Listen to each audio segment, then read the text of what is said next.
how everybody's making everything out of sweet potatoes these days, like super popular. Like the other day I saw a version of avocado toast made with sweet potato, but the toast was sweet potato. Well, I'm getting on that bandwagon, and today I'm making a delicious snack, which is roasted sweet potato wedges. I mean, I don't really know if that's like bandwagon-y, but sweet potatoes are really delicious. And these sweet potatoes are really, really hard for some reason, but you do need to cut them into wedges, so be careful. Use a sharp knife and keep your fingers out of the way. About a pound, I would say, of sweet potatoes. So the wedges can be, I would say, about an inch. You don't have to be too particular about it. I'm just going to roast these till they get a little bit golden brown and cooked through, but depending on how big they are, might be a little longer or a little shorter. So choose your size. I actually find that if your sweet potatoes are slightly bigger, they can get a little bit of golden brownness on them without overcooking, which can sometimes happen because sweet potatoes really don't take that long to cook. Less time, say, than a regular potato.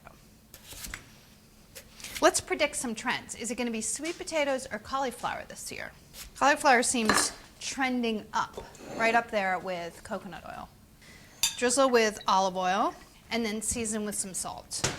Have your oven preheating to 425 degrees.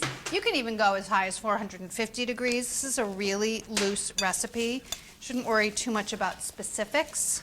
And then it's going to get a really delicious buttermilk dill dip, which you're going to want to eat on everything, and only has like 3 ingredients.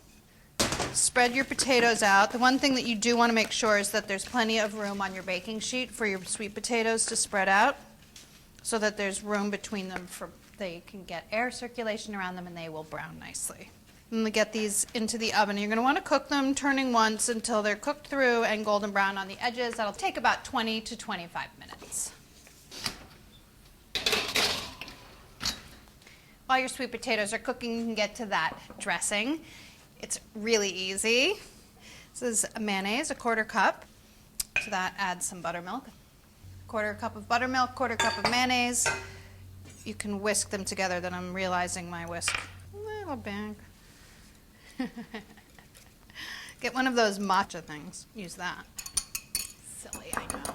And then some fresh dill. About 2 tablespoons is probably a little more than we need. But you can also save some. Let's save some to sprinkle over the top when you serve them.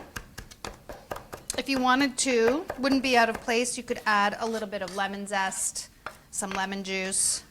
That would be delicious. I love that flavor combination. I'm trying to keep it simple, but still, I'm always adding things, right? Season with a little bit of salt. If you want to, which it totally doesn't say to do in the recipe, you could add a little oil. Now I'm just like going crazy. Don't tell anyone. That's it. Now you just wait for your sweet potatoes to be done. And then they're ready to eat. And you're such a total trendsetter. You're like, oh, dude, Sarah, that ship has sailed.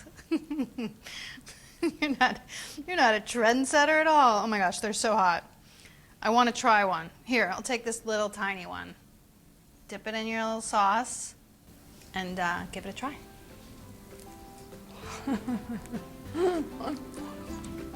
Very hot, but very delicious too.